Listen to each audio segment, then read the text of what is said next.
ମିଳିଥିବା ସୂଚନା ଅନୁଯାୟୀ ବୌଦ୍ଧ ଜିଲ୍ଲା ହରଭଙ୍ଗା ବ୍ଲକ ଅନ୍ତର୍ଗତ ସମ୍ବଲପୁର ଗ୍ରାମର ଅଚ୍ୟୁତ ନାୟକଙ୍କ ପୁଅ ଆଲିନ ନାୟକ ଗତ 3 ବର୍ଷରୁ ଊର୍ଦ୍ଧ୍ୱ ସମୟ ଧରି କେରଳ ରାଜ୍ୟର ଭାଡକୁମୁରିଠାରେ ଥିବା ଏକ ଫ୍ଲାଏଡ କମ୍ପାନୀରେ କାମ କରି ଆସୁଥିଲା। କିନ୍ତୁ ଗତ 2 ତାରିଖ ଦିନ ଆଲିନ ଉକ୍ତ କମ୍ପାନୀ ପରିସରରେ ଆତ୍ମହତ୍ୟା କରିଦେଇଥିବା ଖବର ତାଙ୍କ ମାମୁଁ ମନୋରଞ୍ଜନ ବେହେରାଙ୍କ ନିକଟକୁ ଆସିଥିଲା।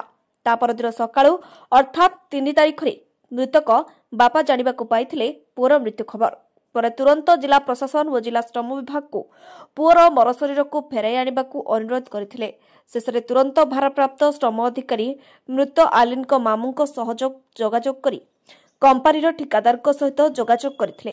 ପରେ କମ୍ପାନୀ ମାଲିକଙ୍କ ସହଯୋଗରେ କୋଚି ଆନ୍ତର୍ଜାତୀୟ ବିମାନ ବନ୍ଦରରୁ ପ୍ରଥମେ ହାଇଦ୍ରାବାଦ ଓ ପରେ ବିଜୁ ପଟ୍ଟନାୟକ ଆନ୍ତର୍ଜାତୀୟ ବିମାନ ବନ୍ଦରରେ ଆଲିନଙ୍କ ମରଶରୀର ପହଞ୍ଚିଥିଲା। ସେଠାରୁ ଜିଲ୍ଲା ଶ୍ରମ ଅଧିକାରୀ ଖୋର୍ଦ୍ଧା ଓ ସହକାରୀ ଶ୍ରମ ଅଧିକାରୀ ହରଭଙ୍ଗା ମରଶରୀରକୁ ଆଣିଥିବା ବେଳେ ଜିଲ୍ଲା ପ୍ରଶାସନ ବୌଦ୍ଧ ଓ ଶ୍ରମ ବିଭାଗ ବୌଦ୍ଧ ଦ୍ୱାରା ବ୍ୟବସ୍ଥା କରାଯାଇଥିବା ମହାରଥ ଗାଡ଼ିଆରେ ମରଶରୀର ଭୁବନେଶ୍ୱର ବିମାନ ବନ୍ଦରରୁ ବାହାରି ନିଜ ପୈତୃକ ଗ୍ରାମ ସମ୍ବଲପୁର ଅଭିମୁଖେ ଆସି ପହଞ୍ଚିଥିଲା। ସେଠାରେ ଭାରପ୍ରାପ୍ତ ଶ୍ରମ ଅଧିକାରୀ କନ୍ୟାକୁମାରୀ ସାହୁ ଉପସ୍ଥିତ ରହି ମରଶରୀରକୁ ପରିବାର ଲୋକଙ୍କୁ ହସ୍ତାନ୍ତର କରିବା ସହିତ ସମବେଦନା ଜଣାଇଥିଲେ।